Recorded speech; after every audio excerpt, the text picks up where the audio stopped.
Hello la team. Encore une fois, je suis super contente de vous retrouver. Et là, on a du lourd. Le TP-FPA change. Alors, si tu ne me connais pas, je suis Angélique, formatrice depuis 2013. J'ai créé cette chaîne pour faire des vidéos autour du titre professionnel de formateur professionnel d'adulte, mais aussi des vidéos sur le métier en général de formateur et sur les différentes choses, l'administratif, l'animation et autres qui entourent ce métier-là. Voilà, donc tu vas pouvoir retrouver toutes ces vidéos par thématique, etc., etc. Voilà.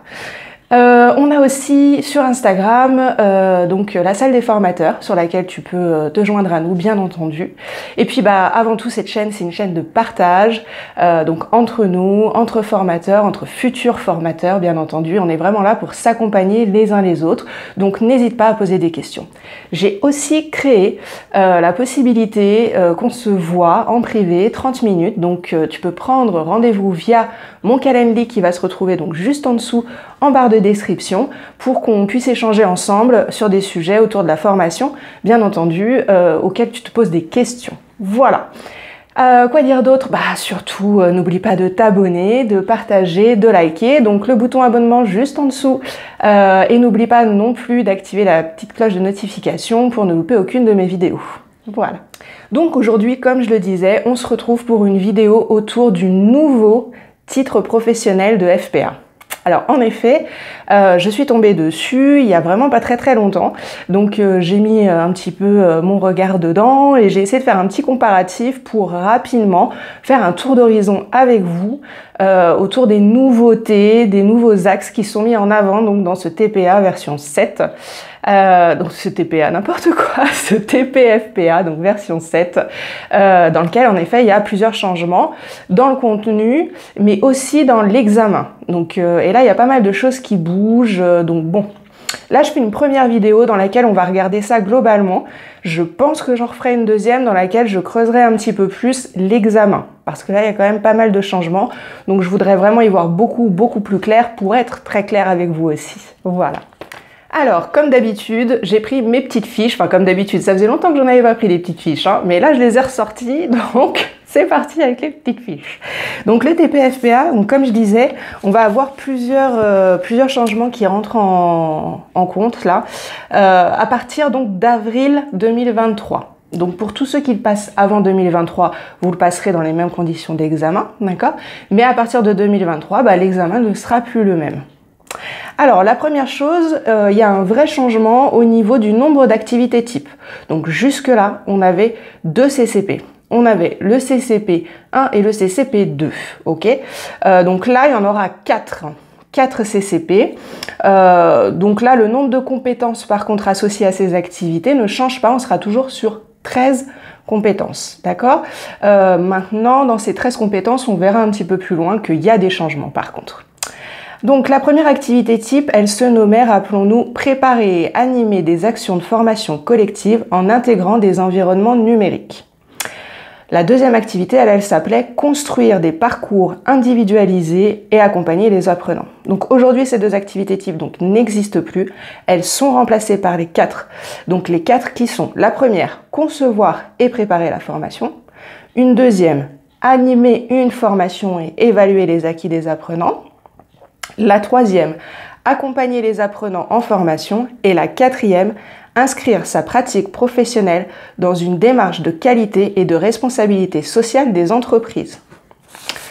Alors, donc concernant les compétences professionnelles, donc là on va faire un point aussi là-dessus.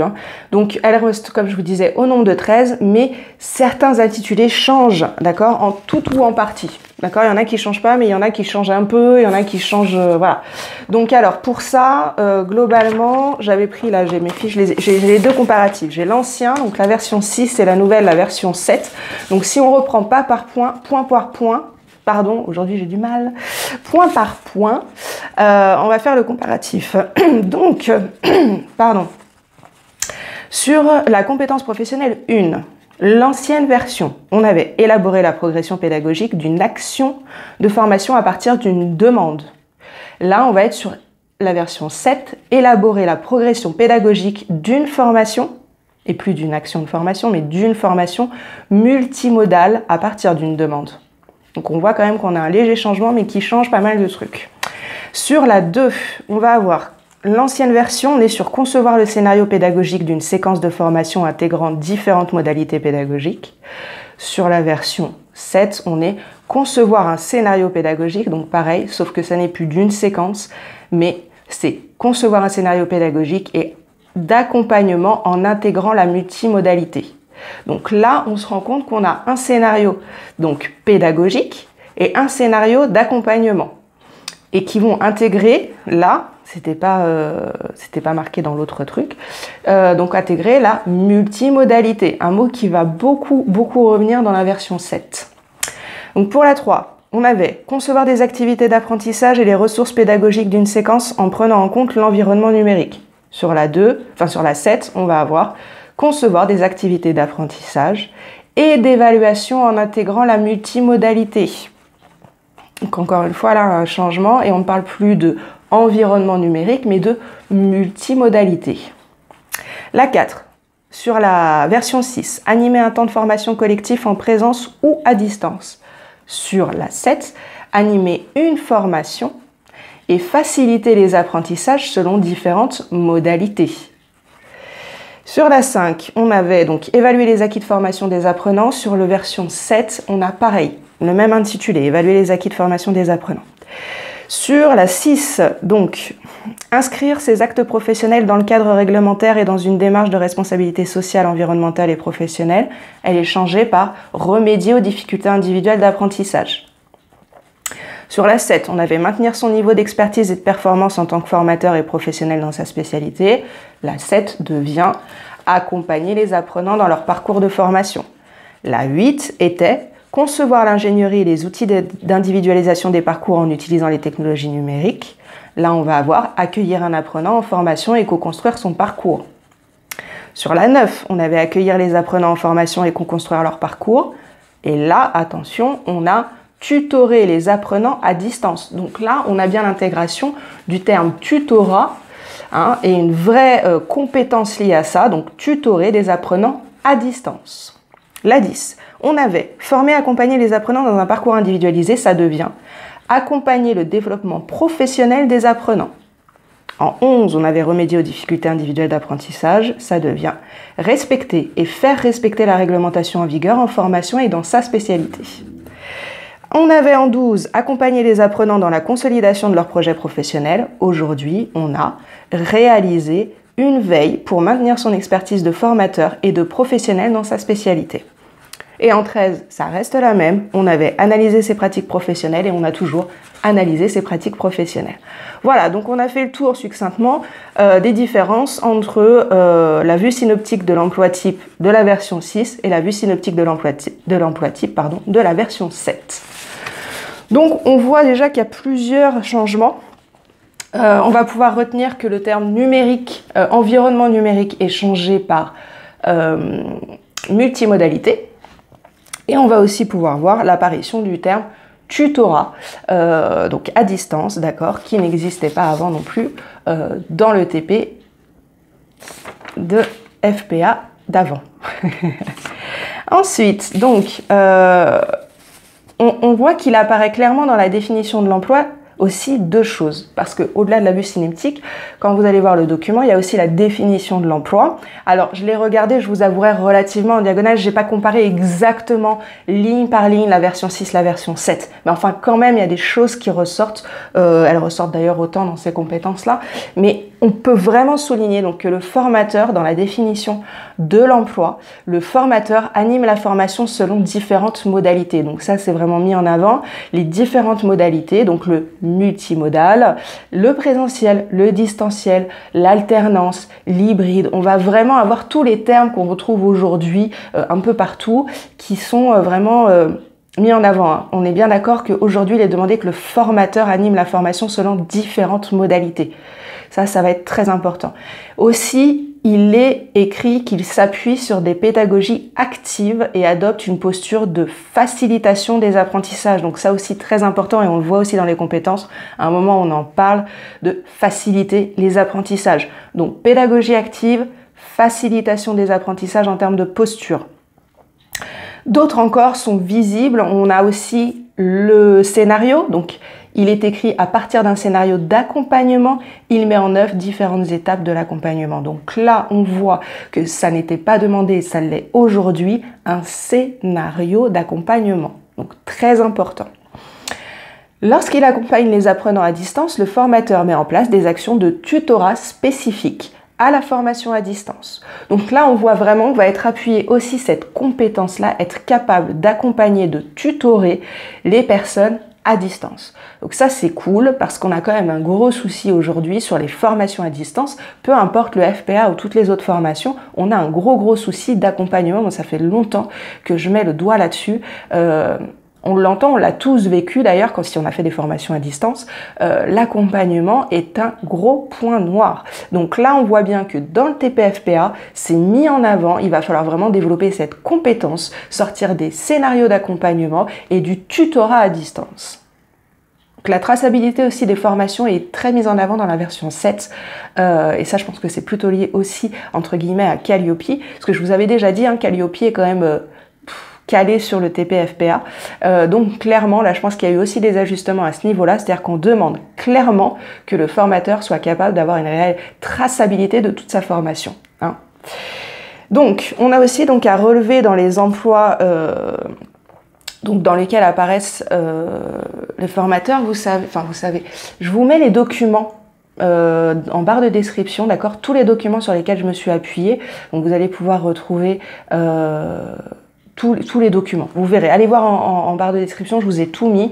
C'est des documents qui sont disponibles hein, sur le ministère du Travail, d'accord. Donc ils viennent de là. Vous pouvez vous reprendre tout ça et vous reposer dessus, bien entendu, pour réellement comprendre ce que je vous parle là. Mais à un moment donné, dans ces documents, on a les types d'emplois que peut exercer le formateur, typiquement.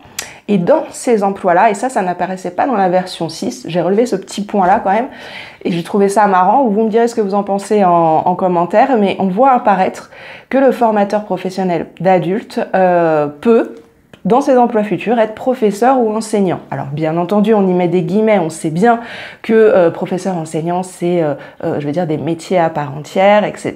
Et donc j'ai trouvé ça intéressant de soulever que le professeur et l'enseignant apparaissait dans les emplois possibles du formateur d'adultes, ce qui change aussi quelques projections et qui, moi, voilà, me titille un peu l'oreille en me disant mais enfin c'est bizarre, c'est des métiers à part entière, on n'a pas tout à fait déjà le même niveau d'études, clairement, enfin pour beaucoup d'entre nous, déjà, si on fait enseignant, c'est quand même d'autres études. En termes de pédagogie, c'est pas la même chose, et en termes de public non plus. Alors bon, je m'interroge. Est-ce que c'est l'éducation nationale qui évolue? Est-ce que c'est nous qui allons combler certaines choses dans l'éducation nationale? Je ne sais pas. Le débat est ouvert. Je vous attends en commentaire. Enfin voilà, je soulevais ça. Donc pour généraliser, l'accent est fortement mis, on disait, sur la multimodalité, la conception dans le départ avec la distancielle, ainsi que les compétences dans l'utilisation d'outils numériques spécifiques. D'accord, l'accompagnement en créant réellement un scénario d'accompagnement, etc., etc. D'accord. Donc on voit ça qui est fortement mis en avant. La RSE aussi qui est fortement mise en avant. Donc ensuite, ce qu'on peut voir aussi un petit peu plus loin dans les documents, si on va regarder la fiche compétences professionnelles numéro 3, j'ai relevé donc que les activités et les capsules pédagogiques doivent être produites à partir d'un plan ou d'un storyboard. Ça aussi, ça n'existait pas sur la version 6.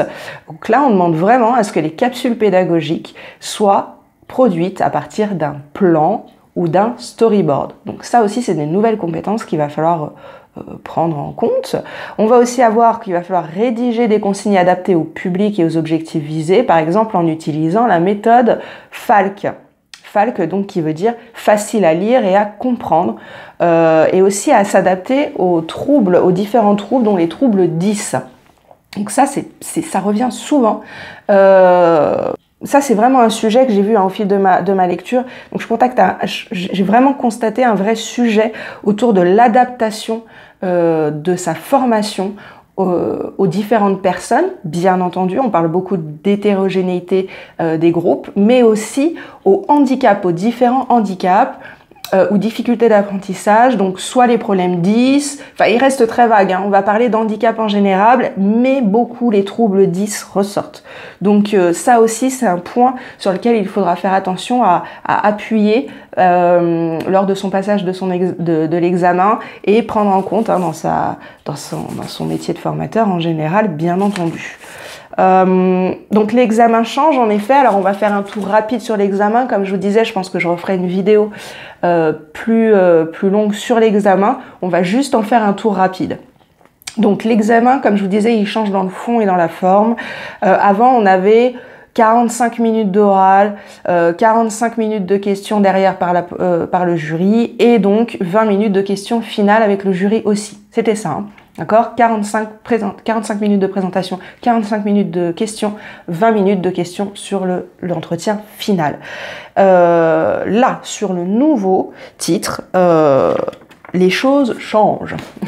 Et il n'y avait pas forcément d'obligation non plus de temps horaire au niveau du stage. Okay, là, le stage, dans le nouveau TP, il y a une obligation de minimum 315 heures de stage. Donc ça me paraissait quand même très important. Donc là, c'est mis noir sur blanc et c'est 315 heures. Donc là, si on prend l'examen de la version 7, ça c'est pareil, vous le retrouverez en barre de description, je vous mets aussi tous ces documents-là. On va avoir des mises en situation professionnelle. Donc alors là, on n'avait pas. Là, on a une mise en situation professionnelle sur l'analyse des pratiques professionnelles sur 55 minutes. Alors, au début de l'épreuve, le candidat tire un sujet au sort parmi les 6 sujets possibles sous la supervision du jury. Et durant 45 minutes et hors de la présence du jury, le candidat réalise l'analyse de pratiques professionnelles sur une situation professionnelle vécue correspondant au sujet tiré au sort. Et il prépare sa restitution orale. Durant 10 minutes, le candidat présente à l'oral l'analyse de pratiques professionnelles sur le sujet tiré au sort. Cette évaluation se déroule au début de l'examen. D'accord ? Donc, on se rend compte qu'on arrive sur place, on tire un sujet sur 6, on en fait un rapport avec sa vie réelle, c'est-à-dire quelle expérience professionnelle on a pu vivre en lien avec ce sujet tiré. On a 45 minutes pour préparer une présentation d'analyse professionnelle via ce sujet tiré d'une expérience que l'on aura vécue. Donc 10 minutes après présentation orale. L'entretien technique donc, qui suit, c'est accueillir un apprenant en formation et co-construire son parcours, tutorer les apprenants à distance. Comme je vous disais, on voit bien que c'est un point sur lequel ça a été très appuyé, hein, le fait d'accueillir des apprenants, de co-construire le parcours, d'adapter une formation et de les tutorer à distance. Donc ça, cet entretien technique, il va durer 20 minutes. Durant cet entretien, le jury interroge le candidat à partir d'un guide d'entretien. Donc là, c'est des questions autour de ce sujet-là. Ensuite, on va avoir le questionnaire professionnel. Donc là, au niveau compétences évaluées, il y a 100 objets. Et au niveau des détails de l'organisation, c'est 100 objets aussi, on me dit 0 minutes. Donc il n'y aurait pas de questionnaire professionnel. Ensuite, on a le questionnement à partir de production. Donc là, on demande, les compétences évaluées sont élaborer la progression pédagogique d'une formation multimodale, concevoir un scénario, concevoir des activités, animer une formation, évaluer les acquis, remédier aux difficultés individuelles, accompagner les apprenants, accompagner le développement professionnel, respecter et faire respecter la réglementation, réaliser une veille pour maintenir son expertise. Donc ça reprend ces compétences-là. Là, ça dure 1h35. Et comment ça se passe? Le questionnement à partir de production est organisé en 4 parties, correspondant aux 4 activités types. D'accord? Donc là, chaque activité type dont on a parlé tout à l'heure, qui ne sont plus 2, mais 4, sont prises une par une et vont être en fait décortiquées une par une. Activité 1, concevoir et préparer la formation. Donc c'est ce qu'ils appellent le chapitre 1 du dossier technique. Donc là, on parle d'un dossier technique. Plus 20 minutes donc de présentation orale par le candidat, suivi de 10 minutes de questionnement par le jury. Ensuite, l'activité 2. Donc là, c'est animer une formation, évaluer les acquis des apprenants. Donc c'est considéré comme le chapitre 2 du dossier technique. C'est 15 minutes de présentation orale, 10 minutes de questionnement par le jury. L'activité 3, accompagner les apprenants en formation. Donc là, c'est le chapitre 3 du dossier technique. 10 minutes de présentation à l'oral par le candidat, 10 minutes de questionnement par le jury. L'activité 4, inscrire sa pratique professionnelle dans une démarche de qualité et de responsabilité sociale des entreprises. On est sur le chapitre 4, 10 minutes de présentation orale par le candidat, 10 minutes de questionnement. Donc là, on n'est plus sur nos 45 minutes non-stop, suivies de 45 minutes de questions, mais d'un découpage en 4 parties, donc correspondant aux 4 activités type, d'accord, dans lequel vous allez avoir là par contre des temps beaucoup plus courts. Hop, on divise 20 minutes, 15 minutes, 10 minutes, 10 minutes, et là, à chaque fois, il y aura 10 minutes de questionnement par le jury à chaque partie présentée. Et ensuite, l'entretien final qui est toujours présent, mais qui lui maintenant dure 10 minutes au lieu de 20. D'accord? Donc c'est vraiment aussi un temps dans lequel il considère qu'il va y avoir un temps d'échange sur le dossier professionnel aussi. Voilà, donc la durée totale de l'épreuve passe à 3 heures et comme je viens de vous le décrire là. Bon, bah ça fait beaucoup de changements quand même, hein. Je sais pas ce que vous en pensez. Moi, je trouve qu'il y a quand même... qu'il est bien foutu, voilà, ça a été mis en... Ils avaient besoin de rechanger encore quelques trucs, dont la multimodalité, en effet, au lieu de juste environnement numérique. Donc là, on voit vraiment que c'est beaucoup plus poussé. L'accompagnement qui est très mis en avant, l'individualisation des parcours qui est très mise en avant aussi, l'intégration aussi beaucoup des parcours individualisés pour les personnes en situation de handicap ou ayant des grosses difficultés d'apprentissage liées à des troubles 10, des choses comme ça. Le tutorat à distance, donc ça très important, j'espère que ça aidera à ce que ça évolue dans le bon sens en termes d'accompagnement et que ce soit vraiment pris en compte dans les formations à distance. Ça, j'aimerais vraiment que les nouveaux formateurs soient plus proches de ça, de l'accompagnement.